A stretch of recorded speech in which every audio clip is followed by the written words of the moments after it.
Welcome, everybody, to Cinema Royale. I'm Travis Hobson, and this is the official podcast of the Punch Drunk Critics. And this week's show, you can look at my background if you're watching us on YouTube. We are talking Star Wars and all the announcements that came out of Star Wars Celebration, which I think is it over now, or is it maybe on its last day? It really doesn't matter. There was a ton of news that dropped over the last few days. We're going to talk about some of it. And joining me today is my good friend, Marcel Brown, Star Wars expert, Star Wars geek, just like me. Yes, sir. We're going to have some fun talking about some of this stuff here. What's up, Marcel? How you doing, man? Love it, man. I'm glad you had me, man. This is fun. Yeah, man. This is Looking going to be forward to good. it. All right. So Star Wars Celebration has been taking place over the last few days in Europe. Is this the first one they've done internationally in a while? So the last one was in Anaheim, wasn't it? A couple years ago, I think. I don't know. I'm not sure because I think they had one in London too. I think was it just the past year too, right? I think they I just don't did know. two of them. I think I remember a couple, well, like one being in California a couple years ago, but I could be wrong. Yeah. All I know is I'm just insanely jealous of my friends who got to go to this thing. But they're better at planning ahead for this stuff than me. So I just straight up forgot. I thought you were gonna go too. I was like, man, I wish I was T. And then you said you didn't go. I'm like, yo, man, like, I want to go. I want to go so bad. The company that makes these shirts that I wear a lot. This is another Star Wars one. oh yeah, that's a dope one, man. You got Yeah, the Death Star and yeah, yeah, that's yeah. Cooper, yeah, oh, bunch of shit. They had a Star Wars Celebration exclusive out there. They had a few of them actually, Yes, and sir. one of them is it's called Stormtroopers Celebration. It's like got stormtroopers all over it. Oh yeah. I had my friend go out there and get one for me while she was out there. So I was like, All in, man. they got another one that's got like Ewoks on it, and I was like, no, thank you, no It fucking. never stops, man. The collectible thing is just like it's such an addiction, man. Once you No. start one thing, it's like I can't do any more collections. Like I got so many Legos and whatnot. It's like, Yeah, I've already clearing out most of my Funko collection. You know how massive my Funko collection is. I'm clearing out most of it except for like the Star Wars stuff and like the wrestling and like the X-Men. Like everything else has got to go. But I've started collecting these fucking shirts, which yeah, is yeah. because they're doing it like in the same Funko model, so it's like exclusives and cool shit that drops you can only get at certain times. It's like fuck. Now you need more closet space, man. I need a new I know. apartment, all that, man. I'm running out of closet space. I got no more room for you can see back there. I got some Batman stuff. Like I got like no more room for anything, man. I know it's Yeah. crazy.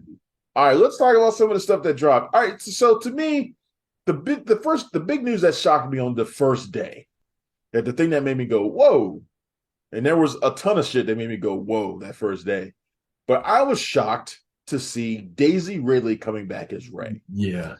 for a new movie from Charmaine Obey Chinoy, who's going to be the first female director in Star Wars history, at least first female lead director. They've had a second unit director before, but Yeah, but yeah. uh, but Daisy Ridley coming back as Rey, because like her colleagues in the previous trilogy, she's not sounded like she wanted to come back. Yeah. She did, she voiced Rey in like Tales of the Jedi or Visions or some of the animated stuff that Marvel, Hmm. Star Lucasfilm has been doing. But I never thought she'd come back as Rey in a story that's going to see Rey rebuilding the Jedi Order, which sounds interesting to me. What are your thoughts on that? Oh man. With Ray being there, man, it's like that. I think that shocked everybody because it's like last time we heard it was like, is she gonna come back at all? And then there was rumors that they might do a TV show about her. And then I know with her and John Boyega was saying that he was done with the Phantom Menace or whatever. And Yeah, who's the girl does plays Rose on the show too. yeah, yeah, Marie Tran, yeah. another Asian actress. She said she was, she had to get off social media. So I'm just surprised to see her, but I'm like, I don't know how they got her there though. It's like I'm I trying to figure guess out how they got her back there because I that guess she's never really gotten completely away from it. Like I said, she's been voicing Rey in stuff. right, right, I right. have to imagine that a big part of the reason is that she's going to be working with a female director, and maybe she's feeling like Yeah, yeah, yeah, the yeah. production will be a little bit smoother, or maybe she'll feel like she has a little bit more of a voice in her character this time around. That's kind of what I'm guessing, but I really don't know. I'm kind of misremembering too, because it's like I'm not sure if she had the same kind of well, I'm not sure if she was actually so against it as much as John Boyega was. I I'm don't not think she really was. sure. You don't think she was? I don't think she. I don't think she's. Well, look, she was the focal point of a lot of the toxicity that everybody faced, Sure. especially for being a woman and Right, leading right, right. the franchise. She took a Yeah, lot. with the whole Mary Sue thing and all that. Yeah, she took a lot of it, just like John Boyega did for being a black person in that Exactly. franchise. They took a lot of that stuff. But I think he was more outwardly vocal about not wanting to come back than Yeah, she. that's He what I meant. expressed Like a I lot of remember, doubt. She yes, expressed a sir. lot of doubt, but not like the animosity that I think he had. Yeah, I mean, he literally had quotes saying just like, "I don't mess with y'all anymore." Like I remember that. Right. Um, you Right. know. What do you think about this story about Rey building a new Jedi Order, though? Man, see, I think it's funny because I think we kind of got like two different kind of like outlooks on the sequel. I think you probably liked it a little bit more than I did. I mean, I Um, despise Rise of Skywalker, so. okay, well, Rise of we can agree with that at least, right? I think you like The Last Jedi at least, though, right? I love The Last Jedi. I Yeah. actually and I love The Force Awakens. I just feel like they should have been they're two different movies, like they're two different franchises. I feel like The They Force are. Awakens, No, they are. They yeah, yeah. Force They should have Awakens, had a consistent either go with JJ right? or go with Ryan Johnson. Exactly. They should You have know. let J.J. Abrams tell his little nostalgic trilogy that he clearly wanted to tell, and then let Ryan Johnson do a totally separate thing that breaks the entire formula. Like It that's what they wanted. They should have it'd have done. been dope. I mean, they could have did two trilogies off that, to be honest with you. Exactly. Yeah, and that'd have been dope. Yeah. Um, but what we got was just like it's almost feel like it was like Star Wars beta. It was like we were beta testing the Star Wars, right? We just it didn't feel like they had like a cohesive type of plan or something, right? Yeah. Um, you know, and Because remember that third because film was there's a lot of people who like the trilogy, so that's cool. But yeah. um, you got to be like at least realistic, saying that it wasn't a consistently made thing, you know? Yeah. Because remember that third film was supposed to be Colin Trevorrow. Uh Right. at first. So it was going to be three separate filmmakers. And Well, I mean, his original story he was going to do sounded like it would have worked perfectly bouncing off of Ryan Johnson's story. Like it would it have would fit have much it would better have than worked. what we got. It would have worked. And I can understand three different directors because the original Star Wars had three different directors from, you know, it had like Irvin Kershner, George Lucas, and then I guess the last guy who did Return of the Jedi, I can't think his name out right now. But they had Yeah. three different people, but they still had that same that key person, George Lucas, to oversee everything. Yeah. He They was didn't part of the have screenplay of all three. yeah, and they So didn't have that this time. So but to your point about the about Daisy Ridley though, I'm I'm I'm cautiously optimistic about what's going to happen with that. Because I didn't really care for the trilogy as much. But don't get me wrong, I there were some concepts of it that I thought were really cool. I just think the execution of it didn't come out as well as it should have, you know? do you like the idea of her rebuilding the new Jedi Order? Does that sound cool to you, or do you sound like? I remember when we talked about it before, you said weren't sure this was necessary. Yeah, well, I always say that, and then like, you know, they cut like because I said that about Obi-Wan, I was like, do they really need to show this again? And I actually Right. enjoyed it, you know? Right. Yeah. So they could surprise me, but just from me on the surface, I'm wondering like where they gonna go with this. But now that I'm hearing more things that like, you know, they could actually tie in like maybe Grogu can get in there somehow and be part of the Jedi Order. They can do a lot of things with it. So you know, I guess it was kind of a knee-jerk reaction because I'm just kind of tired of them just throwing stuff on the wall and seeing it sticks, and it's like this this project comes up and then it just evaporates like Thanos, you know, just Yeah. dusts away, Yeah. Well, I and mean, it's like why y'all keep announcing this stuff and then nothing happens. So yeah, and I mean, having issues getting projects off the ground has been a recurring issue for Lucasfilm lately. I was explaining to a friend of mine that it's hard for me to get super excited because right, we never got the Rogue Squadron movie. We may never get it. We may not get Ryan Johnson's trilogy that I was excited for. We never may not get Taika Waititi's film. Although recent updates suggest those projects are still out there. Still think. There's no concrete info in any of them, so it's like, who knows? Who knows what will happen? So it's hard for me to get super excited about anything. But I like that in Yeah, general. I yeah. like the idea of Rey. She seems like the natural one to pick up the mantle from Luke and try to rebuild the order. So it seems like, in terms of like storyline, that seems like it makes sense. No, I agree. Definitely, and I had no problem with Ray. I just thought some of just the storyline was just, and the characters needed a little bit more fleshing out. Yeah. As far as the sequel trilogy, I thought Daisy Ridley is an excellent actress, man. I mean, I enjoyed her, what we got of her, so I wouldn't be opposed to it. Yeah. I I wouldn't like be her a opposed lot to it. too, and I think that story is interesting.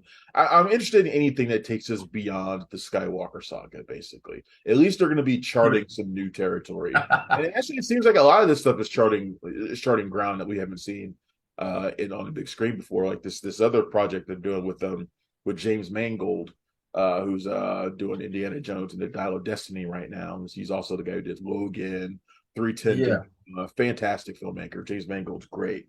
He's doing a film called Dawn of the Jedi, which takes us back to the start of the Jedi Order. So it's kind of like the opposite of the Daisy Ridley story. I like this idea. And is this set in the High Republic era as well? Is this? I can't remember. Is this in the High no, Republic? I think it's Or is before this old? all of that, This is man. old, isn't it? If we saw the timeline, and I don't have the timeline on me, but if you saw the timeline, Dawn of the Jedi was like the first one, and then it went up to High Republic, and then all Right. that. Because the Acolyte is what takes place during High Republic. Right. Okay, so this is probably during the Old Republic, which would be. I think it's even before that, if I'm not mistaken. Hmm, Since it's the Dawn of the Jedi, so it must be before even the Old Republic. You know what I mean? okay. Like So the Kotor this stuff. be would this be stuff like we'd see in the like Knights of the Old Republic video games? Yeah, yeah, that's what I'm saying. Like We've even been before. begging for 30 years. That's like it might even be more archaic than that. That's just my thought about it. You know what I mean? No, James Mangold is fantastic. They've been trying to make a movie with James Mangold for a long time. Oh, he's doing He, the Dawn of the Jedi stuff. yeah, he was the one who was going to do the Boba Fett movie years ago when they were trying to get that off the ground. See, that's what I'm thinking. Is that see? That's what they throw that stuff up there, and it's like pipe dreams, and we don't know. Is it concrete now? Like I don't know. They But keep a lot of announcing the this ideas stuff, and it falls by the wayside. You know? Yeah, a lot of the ideas that were for that ended up being in the Mandalorian. So it's kind of like Right. Yeah, they recycle a lot of stuff. that's what they do. That's Yeah. what they do. They take a lot of projects and they turn them into something else. It sounds like the Rogue Squadron film is probably going to get turned into a TV series. So I mean, they just recycle ideas. Look, it's That could Lucas actually be Star cool. Wars. They probably got a shit ton of ideas laying around. So Oh yeah, and all the legend stuff. Like we say, I know we probably touch on it later, but the legend stuff is starting to come back and some stuff. So right, and I'll probably exactly, and that's part of what we were talking about with the next film that Dave Filoni is going to be doing. Dave Filoni, who's like the guru, the Star Wars guru right now, the creator of the Star Wars Rebel. He's like Lucas's apprentice, man. Yeah, he's the mastermind right now. Yeah, Although I think he's done far more good for Star Wars than Lucas did, in a much shorter amount of time, if you ask me. that's a bold statement, man. I mean, is it? I mean, I guess, but the way I look at it is Filoni. But he's working hand in hand with Lucas though, so he has that. He's under his tutelage. Well, he You know, was. he was. Right, there was, but the bulk of Filoni's work has been in the Disney era, like Disney bought him. Like that's where he's really come into his own and where he's done a lot of stuff. I find it amazing what he's been able to do with stuff like Clone Wars and Rebels, and turning animated shows that were so successful that it basically forced Disney to make live action versions of these things. Yeah. If those shows didn't work, there'd be no Mandalorian, there'd be no Ahsoka. And these characters, these concepts that were born from those shows are now making their way onto the big screen. That's why I think he's more successful, or at least in terms of creatively, I think he's more successful. I'm not talking about box office or anything like that, but just creatively, I think Dave Filoni has done more for Star Wars in the last few years than Lucas did for a lot of Now time. that I think about it, yeah, you got a point there, man. You definitely have a point there. I can't it's hard for me to go against that because I mean it helps to be he's one of us. So like Filoni is, Yeah. so Yeah. he's a geek with it. So Yeah, him That and helps. And just we always talked about that. Like Hollywood, just take note, man. Just get these guys who are like really passionate about this stuff, man. yeah. So Same his so same his with Favreau too, man. You know. John Favreau too. Yep. And it seems like they get filmmakers who are geeks for this stuff too. Like that, like everybody who works on those shows are nerds for Star Wars too. Rosario Dawson, who who's a nerd anyway. Like she's a nerd anyway, and and Ahsoka was a character she's been talking about playing for a long time before she got the part. So she's a nerd, and of course the Ahsoka series we learned a lot more about that over the Star Wars Celebration too. But this Dave Filoni show, it's apparently going to tie up some storylines from the Mandalorian, Ahsoka, other stuff, but also draw from the Legend stuff, in particular when in regards to Thrawn. You were talking to me a little bit about that before. Yeah, like as far as the Thrawn stuff goes on, man, that interested me because you got the legend stuff that they just kind of decanonized, I guess you can call it, right? Yeah, And so they're starting to bring in some of the aspects of and some of the elements of Timothy Zahn stuff. yeah. Um, He's working with Zahn on this, yeah, right? from his trilogy. So the Thrawn stuff. Now I think they're delving into some of the uh, some of the other forces outside of just the Jedi and the Sith. I think they're going to start bringing in some. It looks like they might start bringing in some kind of gray Jedi's or some off shoots of Are they Sith. bringing in the Yuzhan Vong? That then I didn't want to mention that. So I was trying to still clear that one. Well, why not? Dude, I don't know. This just the name. It's just too Star They Trek-ish. killed Chewie. I mean, they got to bring them in, right? It's too Star Trek-ish for me, man. I don't know about that, man. I read all It never felt I read like all a those real Yuzhan Star Wars Vong books, and I was concept. like, this doesn't feel right. Yeah, it doesn't feel like a real Star Wars concept to me. It just it feel like, next generation Star Trek or something. It didn't align with my thoughts, which is cool. But to each his own. Some people love it, but Yeah, I'm still waiting for them to do that Panaka miniseries that I've been for really, like 20 years. They haven't done it yet. are you serious? I'll take it in animated form if they want to do it that way. But they haven't done it. I don't know if you're serious or not, because I'm not serious. I don't want that. Although I would watch it if they put it out there. so I was just like, maybe, I mean, you in the know, so I was like, maybe you know something I don't, man. No, there are no Panaka. I didn't want to shoot it down initially, but I'm like, he's got to be. No Panaka series. Although it's good to see them. Hey, but look, but look, as much as we joke though, we got Jar Jar coming back, man. So Jar Jar coming back. We joked about Panaka being, what he was. Got the actor who played him in The Mandalorian recently, which is awesome. We got Junis Sutarmo coming back as a Jedi Wookiee. Oh yeah. Too. Oh really? Yeah, the guy who played Chewbacca, right? And then he's Chewbacca. Yeah, he's coming back as a Wookiee Jedi in an upcoming one of these movies is coming out. So he's coming back. He's gonna play another Wookiee. Yeah, I didn't know. So you telling me some new stuff, man. Yeah, he's coming back. It's funny. I have a picture with him because I took a picture with him when he came into town to promote Solo. I'm already taller than most actors that I stand next to. Yeah, we both have the 6'4" range. We both of us towered over me, made me look tiny. He looked so tiny. I never felt so small. Yeah, well, I mean, he's got to be easily like 6'11", 7 foot, right? Yeah, he's super tall. Yeah. So good to see that he's coming back. And yeah, just the idea of a Wookiee Jedi just sounds fucking awesome. That just sounds super cool.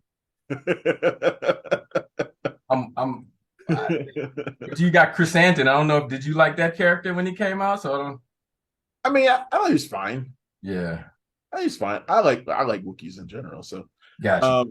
I think they're all pretty cool. I just don't like. They're like the only furry creatures in Star Wars that I like.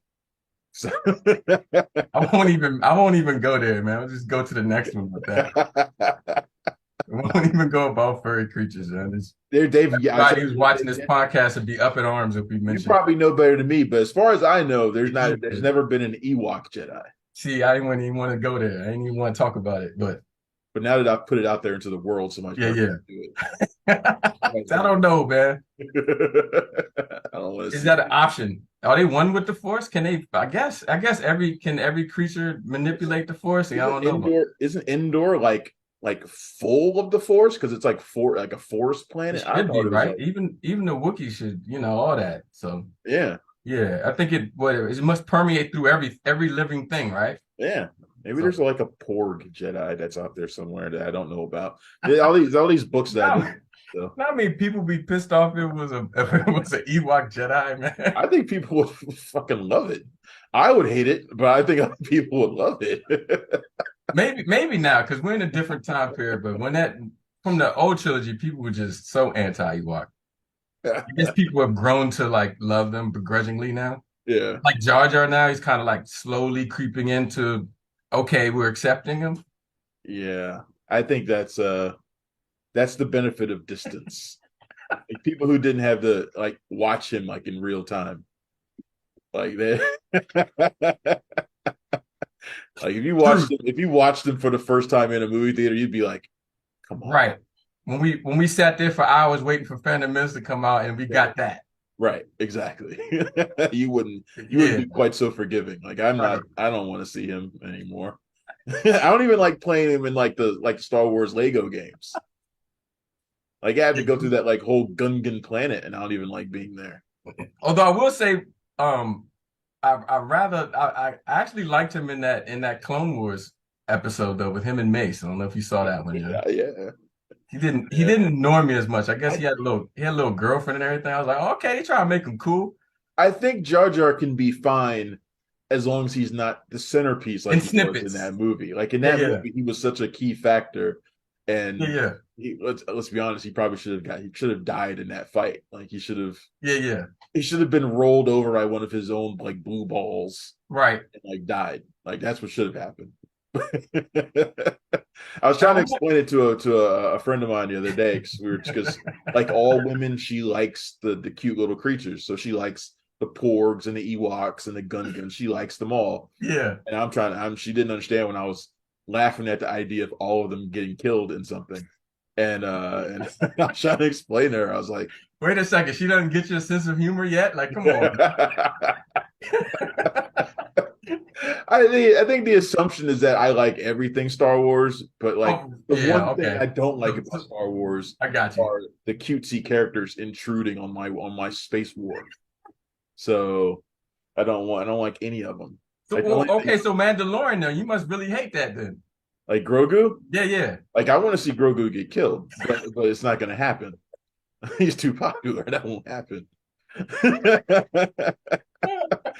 I had her upset when I said, Hilarious. "Wait, you ain't seen no Grogu in the future episodes, do you? You ain't seen him in nothing. He's probably dead somewhere." So she ain't like that too much. No, that's hilarious. You saved that one for me for the podcast. That's hilarious. Yeah. Grogu's fine because the Mandalorian story is so much like Lone Wolf and Cub. Like I Yeah. can like if it wasn't, I'd probably dislike it. But I like Grogu because of that, and I feel like he's being built to become something. So I think that's kind of cool. Like I feel like they're building him to become a great warrior, probably in a future Star Wars project. Like that's probably what will end up happening with Grogu. Like he'll grow in power and importance, like to become Yeah. like the next Yoda.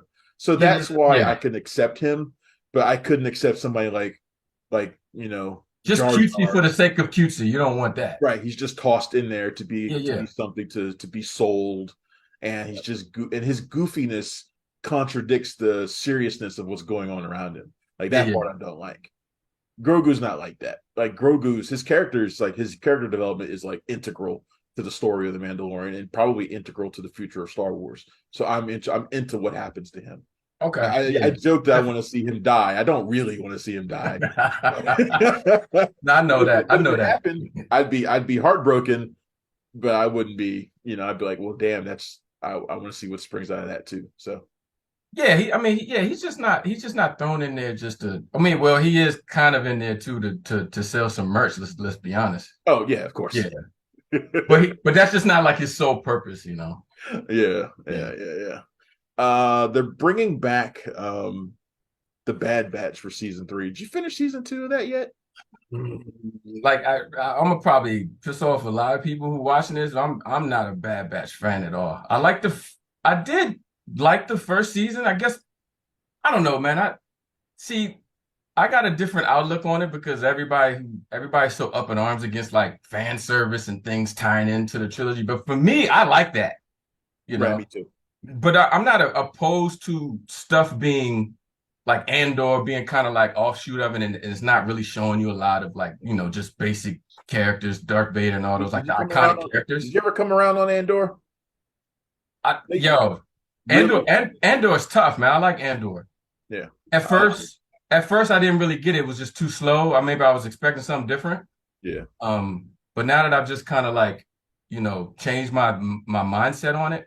Yeah. Because that's a lot. That's what happens a lot of times in Star Wars with this stuff that's coming out. It's like you have in your mind what you want to see, and if it doesn't show up, and if it doesn't hit that, that initial thought that you have right away, you're just like, oh man, and you're just so disappointed. Yeah. But everything isn't going to be exactly how you foresee it. I So think it fits. I think it fits really well with the tone of Rogue One, which Rogue One, like I've been saying, is oh no, yeah, my favorite of yeah, the Star Wars movies. I agree. The way Andor builds up to that, and tone And of Andor was able to have his own tone too, which was cool, man. He's just kind of like this, um, the rebels were trying to. You get a lot of that. This intrigue was it's like, oh, something's about to, like that kind of Cold War yeah, era time period where you're like, oh, something serious about to pop off, but it's like you just don't know what it is. yeah. I mean, Um, I like the fact, I like the fact that the movies are where the big swing stuff happens, like yeah, battling the Death Star or whatever, or battling Vader or battling the Emperor or Kylo Ren. Like the big stuff happens there. But I'm interested in the stuff that leads to the big stuff, like the right. little battles that happen that make the big battles more important. Like that's the stuff that I'm into. And It's Andor and Rogue One were about that. I've always said that Rogue One was the only Star Wars movie that felt like an actual war movie. And like definitely. Andor is like the perfect build to it. And I can't wait. They've apparently showed a teaser for season 2, which is going to be the final season of Andor, by the way. Because they're only doing two seasons of that, leading right up to the events of Rogue One. And I'm super excited to see that show come back next year. So Which show is that? Which one? Andor, Andor. Oh yeah. Like you say, like I've been because I'm just so used to just like because remember the only content that we were getting was the trilogies, right? For the Yeah, longest time. yeah, So that's all we had to base our kind of Star Wars knowledge off of. But now the Star Wars universe is expanding so much. Now that they decanonize like all the legend stuff now, so this is what we have to go off of. yeah. But Rogue One really just showed me, like you said, like a whole different what Star Wars can be as well, Yeah. instead of just It it can do being different things. episode 4 through 6 and it just being the crawl and it just being John Williams and that deal. Yeah. It Yeah. could be it could be so much more, which I is like that they're doing new things. They're doing different yeah, things and showing different versions of what Star Wars can be. Like we used to talk about how Marvel didn't truly feel different until they made an espionage movie like The Winter Soldier. Like you need to do that with Star Wars too. You need to tell different types of stories. I still maintain that in a few years, people are going to look back at Solo and think it was pretty good because it was man, yo, you know me yeah. from that's like honestly one of my favorite Star Wars movies. I think it's much better than people give it credit for. It's just not it's not a space opera like the rest of the. No. It's a different kind of movie. And It then came out in the summer to be a summer blockbuster movie, not a space drama movie, a space opera movie. So it's designed different, and I it like came out that. yeah, I mean to cut you off, man. It came out at a bad time and it was just it got caught up with the whole political The Last Jedi thing too. So it came out at a time where people weren't feeling it. Yep. But I'm just a huge Lando fan, so I'm gonna love it, man. And You know? apparently, John Glover said recently that he's What do you talking say? to them again Hold about. up, what do you say, man? Don't break my heart. What do you He say, man? basically said that he's still talking with them about coming back as Lando. So it's not dead. There's still a possibility of him coming back as Lando. He just said that with like the last week. Man, they So better get their act together, man. You know what I mean? Billy didn't get no younger, man. They gotta get their act together. I don't I don't put it past them coming back because they're the errors that they keep doing these shows in. Like he could pop up anywhere. Like it seems like he could probably come back and pop up. Oh yeah, oh yeah. Uh, if he doesn't come back like and a he kill Lando it. He would kill it, man. And I was on the fence of them choosing him. I was like, really, Donald Glover, man, he killed it, young. He just would that age Lando fit in the Mandalorian era? now Mandalorian is what 9 years after Return of the Jedi, right? Is it? I always Yeah, get the timelines mixed up. That's my problem. yeah. I don't know if that's the exact same years, but it's after Return of the Jedi. But before, so I think it's 9 years after Return of the Jedi, but before the sequels. Okay. Okay. So he would have to be, like a little older than Billy D was in Cloud City. So they Okay. could do that. Okay.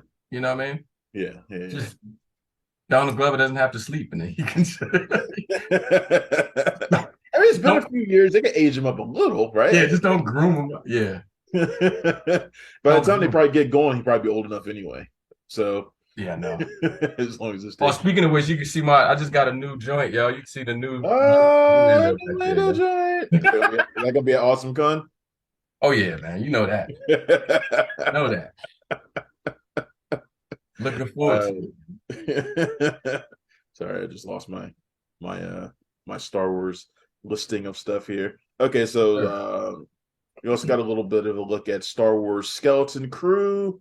What did you think before we get on? What did you think about the Bad Batch stuff, man? Because I'm not feeling it. Like the first season, I thought it was cool. Second one just went. I didn't even finish the second season, man. I'm like, right. I haven't finished second season yet either. Yeah, and I got it early, and I didn't watch it. Okay. So I went into look. Order 66 is my favorite moment in Star Wars.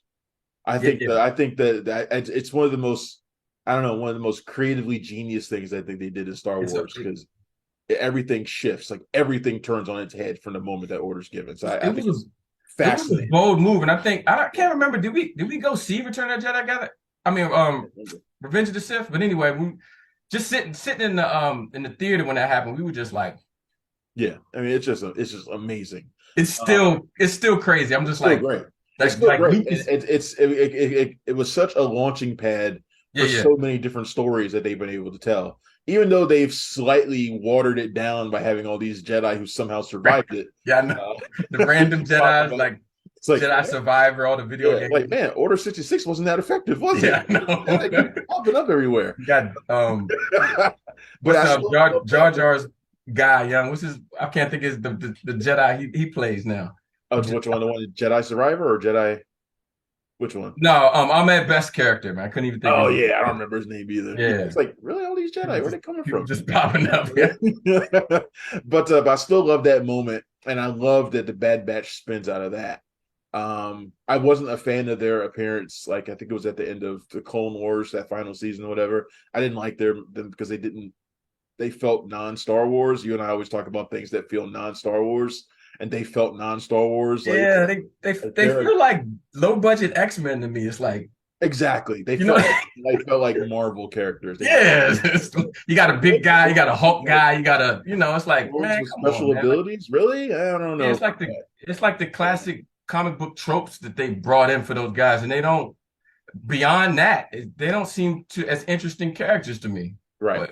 But then I watched the first season, like begrudgingly. I watched it thinking I was going to hate it, and I actually really liked it. I actually thought they did a really good job of making them more than just their traits. Yeah. And I like that they introduced Omega, who has a very interesting story in terms of like the overall clone saga. So I really enjoyed season one, and it's not any particular reason that I didn't finish season two yet. It's just busyness more than anything else, and I intend to finish it. So I'm kind of excited to see that. And this third season will be the final season too. So I'm curious to see where the Bad Batch go after a third season. Like, do they make the transition to live action? I mean, do they die? Do they just kill them off? Right, or do they kill them off? I feel like Omega's story continues no matter what. I do too. I don't see them. I don't know. Like, I think Dave Filoni is infused with too much positive energy to just kill off kids. But I don't know. Right. Lucas did it, so who knows? It's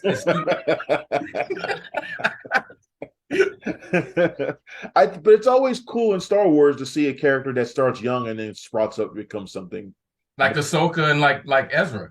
Right. Both Right. of them, man. And like, look at them now. That's just insane. And remember the animosity people felt towards both of those characters. Yeah. Like, who's this Jedi character? Who is this kid? He was They were annoying and to now people. everybody's like, when are we going to see Ezra? When's Yeah, now Ezra? they're like higher than Luke Skywalker to people. Yeah. It's So crazy. that's if you're going to continue Star Wars going forever, that's what you got to do. You got to keep building new characters and new to But appeal to isn't people. but isn't that the story of Star Wars in itself? It's just the story of redemption, period. From Vader to even just like it's a common theme, even in real life, to the actors like Ahmad Best and people coming back. Yeah. Yep. So And on that line, I keep waiting for the Grievous redemption arc. Whenever that's going to happen. yeah, yeah, That's never going to happen. My yeah. favorite droid villain, but he's never going to get a redemption arc, unfortunately. You see my face. I'm trying. I can't keep serious when you BS. I give it away. I saw somebody do an amazing Grievous cosplay. Oh yeah, I seen that too. You talking about the one where it was like taller than him, and he was inside the cape or whatever. Yeah, Yeah, that was crazy. looked incredible, and I was like, Yeah, damn. I don't know how they thought that. I was like, that's badass looking. Yeah, I don't know how they thought that. Yeah, it looked real too for a second. Yeah, Like, what is that? I thought it was like bad CGI. I was like, oh, that might be some CGI. it was pretty fucking cool. Grievous limited series coming out soon. Anyway, but no, I'm looking forward to seeing how the Bad Batch wraps up because I'm genuinely intrigued to see where those characters go in the future. Now, look, you brought up something though, because I kind of like poo-pooed them a little bit, but that first season I did enjoy them. So I guess I was expecting something a little bit more aligned, and the second one it just seemed too slow for me, so I couldn't get into it. Yeah, But I I agree with think that. there's still a lot of potential there, though, man. Yeah, definitely. Yeah, there's still potential. So there's more Star Wars than ever right now going on out there, and and I'll be honest, I've kind of come around on Star Wars. A couple years ago, I was like a lot of people where I was like, they're putting out too much Star Wars content. I'm kind of tired of it. Yeah, Too much is too much. But I give Lucasfilm credit. The TV shows have bolstered my interest in Star Wars more than it has been in a long time because they're showing different corners that I never even thought to see explored. I think And we have to thank Filoni and Favreau for that. I didn't mean to cut you off, but oh no, you're good. we gotta thank those two at least for that. But you can continue though. Yeah. Filoni and Favreau, if they Oh, frozen. Oh, Marcel, you still there? Oh, we may have lost Marcel in the middle of his praise for Dave Filoni and Jon Favreau. There you are. There you go. oh, we back? You froze. You froze for a minute. You're good. You're Yeah. praising Dave Filoni and Jon Favreau right then there. Oh yeah. That I mean, we have to thank them, man, because like the Star Wars universe wouldn't be the same without them, man. Like it would be in the exact same state that you were talking about without that kind of consistent, guiding hand of Filoni and Favreau right now. Yeah. Before we wrap up, let me get your opinion on the current season of The Mandalorian, which is going on right now. I'm honestly right now, it's my favorite season. I'm loving this season, mainly because Did you get up to episode 6? Let me just ask you that, and I won't spoil it for people who haven't I'm seen it. I'm all the way caught up. I'm loving this season, and it's largely because of Katie Sackhoff as Bo-Katan. I Right. think she's incredible. That's one of my favorite characters. Anyway, I love Katie Sackhoff already from Battlestar Galactica. I've always been a fan of hers. I think she's doing that character so great, and I love that they've made her the centerpiece of this story.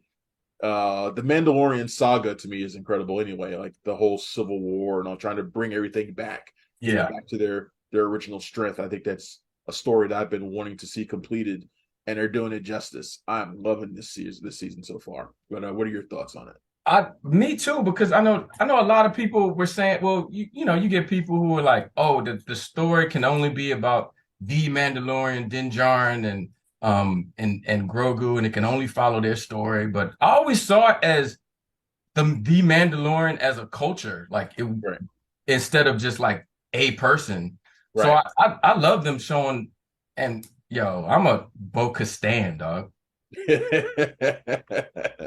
I like By far, man. it. No, she's a knockout. Like it's from from the animation version, we were kind of like, Yeah. it like we could kind of like take her or leave her. I think. Well, at least for me, if she was all right in Clone Wars, but I mean, like live action is like, yo, she's just badass, and she's just so much more thorough than Din Djarin to me, man. Yeah. Like as just as a character, man. Yeah, I absolutely love her. Uh, Yeah, what do you think about this most recent episode? Some people are pissed off at the six, cameos in this episode. the I thought episode, they were great. I don't care. the I episode liked six. it. I don't know what we could talk about, and like if I'm spoiling it for people, I whatever. feel But like everybody already knows yeah, at this point. but I don't mind cameos. I don't mind if everybody and even Snoop Dogg or whoever comes in. I don't mind that. The cameos from just everybody in Hollywood can. I think that's kind of cool because it makes it like an offshoot kind of Star Wars multiverse thing, right? Yeah. Um, but get some acting classes before you get, please, because I mean, come on, man, like seriously, yo, like she got a little better after a while, but I'm like, yo, y'all couldn't make another take of that. She's just straight up reading, man. Like, come Yeah. on. She was just happy to be there, honestly. It just Jack, makes it seem bad for all the people who just, we have like these sympathy hires and, yeah. like we're getting these people just because of their ethnicity and their sexes and all that. And it just makes you just like, man, come on, man. Like, I don't have a comeback for that. She was Because having fun. She was having fun on set. Jack Black looked like he was on the ball too. But I was also glad YouTube, they had fun on YouTube. I saw that. yeah, they clearly were. I was also glad to see that my girl Sasha Banks came back too as Casca Reeves. With no she had no speaking role though, right? She just was No, she didn't. But she doesn't need one though. However, she can just sit there and look cute. If she wasn't coming back at all this season. So and I right. she probably didn't think she was. No, I think she duped us, man. I think she said she's not. She said they didn't give me a speaking role, which they didn't. Right, but then again, it sounds like her character's coming back too, because this whole Mandalorian saga is not over. Yeah, and obviously, she's got her crew back, so I think she's going to be in future episodes. So I'm sure she'll say something. Plus, she's Sasha Banks, Mercedes Bernardo, one of the most popular women in the goddamn world. They'd be idiots to not have her have some lines. So yeah. back onto that episode 6, though, I was kind of like I was disappointed how they shoehorned Bo-Katan. Oh no, there he is. There you are. I don't know what's going on, man. Every time I get on the road, finally, it's always when you're in the middle of saying something too. Right? It's funny. But yeah, wrap up what you were going to say, and then we'll finish up the episode. Yeah, I don't even remember what we were talking about. What was it? We were talking about Sasha Banks being in the episode, but then I think you were moving on to talk about something else. But, just the Bo-Katan thing and that. Just kind of shoehorned there at the end. Yeah, something was shoehorned in that you didn't like. That felt rushed. As from a writing standpoint, it was like I think they should have just left it a cliffhanger and then moved her story off into a whole new episode and just kept that kind of that side quest of a side quest that we took as just like we ate some bad shrooms or something. That episode was just crazy to me. I was like, yo, where are we at? I mean, it looked cool, but it felt like, I don't know, episode 6, I needed something different. It felt like it should have been like episode 1 or 2 of the show, but that's just my opinion, man. Yeah. I like the way it's tied up a number of little things like the Darksaber stuff and things like that. So I kind of like the way it's done. I think they've really done an expert job this season of weaving in a lot of things. I have no problem with that at all. I just felt that it was just the execution of it and the timing of it was just kind of rushed. That's just me though. I hear that. Well, this has been fantastic, my friend. Yes, sir, man. My buddy Marcel Brown, who joined us on this episode of Cinema Royale. I really appreciate it. Got it. Yeah, this is great. I'm Travis Hobson. This has been Cinema Royale. You can find me every single day at punchdrunkcritics.com. If you're here in DC, you can find me on WETA, Around Town Best Bets, and of course on Fridays on Channel 7, 7 Morning News, 12:30, talking movies. And of course, you can find me at a bunch of other places as well. This has been Cinema Royale. You can find us on YouTube and anywhere that you get your podcasts. Thanks a lot, everybody. I will see you next time. Bye. Thanks for checking out the show. If you like what we're laying down, please subscribe to our channel and click the bell to receive notifications for all of our latest stuff.